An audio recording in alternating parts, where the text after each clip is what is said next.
जब भारत की धरती पर तपस्या, ज्ञान और धर्म की महिमा हर तरफ फैली हुई थी, उस समय अनेक महान ऋषि और मुनि अपनी तपस्या से संसार को ज्ञान का प्रकाश दे रहे थे। उन्हीं महान ऋषियों में एक नाम बहुत आदर से लिया जाता है, मातंगा मुनि। मातंगा मुनि एक बहुत बड़े तपस्वी और ज्ञानी ऋषि थे। उनका जीवन पूरी तरह तपस्या, ध्यान और सत्य की खोज को समर्पित था। बचपन से ही उनका मन सांसारिक सुखों से दूर था। उन्हें राज्य, धन या शौर्य की इच्छा नहीं थी। उनका एक ही लक्ष्य था, आध्यात्मिक ज्ञान प्राप्त करना और जीवन के परम सत्य को समझना। इस उद्देश्य से उन्होंने घने वनों में जाकर कठोर तपस्या शुरू की। दिन हो या रात, गर्मी हो या सर्दी, मातंगा मुनि अपनी तपस्या में लीन रहते थे। उनका ध्यान इतना गहरा था कि प्रकृति भी जैसे उनकी तपस्या का सम्मान करती थी।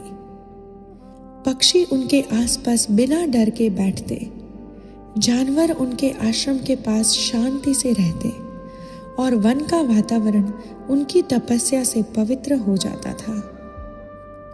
समय के साथ उनकी तपस्या की शक्ति और ज्ञान का प्रभाव चारों ओर फैलने लगा। दूर दूर से लोग उनके आश्रम में ज्ञान प्राप्त करने आने लगे। मातंगा मुनि का आश्रम एक ऐसा स्थल बन गया जहां सबको समान दृष्टि से देखा जाता था।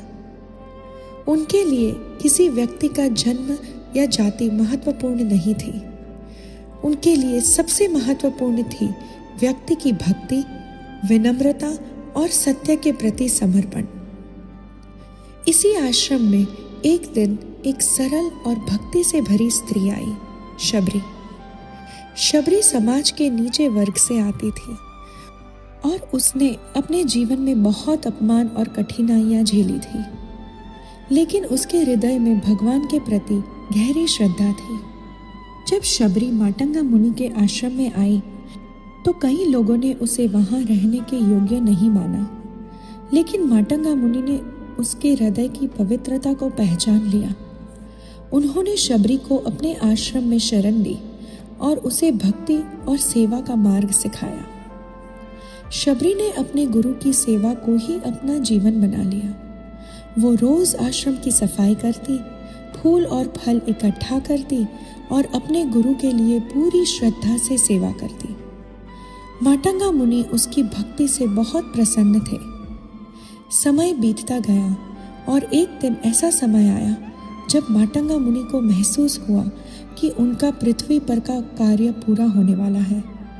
तब उन्होंने अपनी शिष्य शबरी को बुलाया और उसे एक महान वचन दिया। उन्होंने कहा, शबरी, एक दिन विष्णु के अवतार राम तुम्हारे आश्रम में आएंगे। तुम उनका प्रेम और श्रद्धा से स्वागत करना। उनकी सेवा से तुम्हें परम मोक्ष प्राप्त होगा। अपने गुरु के इस वचन को शबरी ने हृदय में बसा लिया। इसके बाद मातंगा मुनि ध्यान और समाधि में लीन हो गए और उन्होंने अपना शरीर त्याग दिया। लेकिन उनकी शिक्षा, उनका ज्ञान और उनका आशीर्वाद उनके शिष्यों के हृदय में सदा के लिए बस गया। गुरु के वचन पर पूरी श्रद्धा रखते हुए शबरी सालों तक उनका इंतजार करती रही। हर दिन वो आश्रम को साफ करती, फल इकट्ठा करती और प्रार्थना करती कि कब राम आएंगे। और फिर एक दिन वो पवित्र पल आया जब वनवास के दौरान राम और लक्ष्मण उस आश्रम तक पहुंचे। शबरी ने उनका बहुत प्रेम और भक्ति से स्वागत किया। वो फल जो उसने राम को दिए, उन्हें वो पहले चख कर देखती थी कि कहीं वो कड़वे या खराब ना हो। ये दृश्य भक्ति और प्रेम का सबसे पवित्र प्रमाण बन गया। उस पल मातंगा मुनि का दिया हुआ वचन सत्य हो गया। इस प्रकार मातंगा मुनि का जीवन सिर्फ तपस्या और ज्ञान का ही प्रतीक नहीं था, बल्कि समानता, दया और भक्ति का भी प्रतीक था। उन्होंने हमें सिखाया कि सच्चा ज्ञान वही है जो इंसान को विनम्र और दयालु बनाए। आज भी माटंगा मुनि का नाम भारत की आध्यात्मिक परंपरा में बड़े आदर के साथ लिया जाता है। उनका जीवन हमें याद दिलाता है कि भक्ति और सत्य के मार्ग पर चलने वाला व्यक्ति ही सच में महान होता है।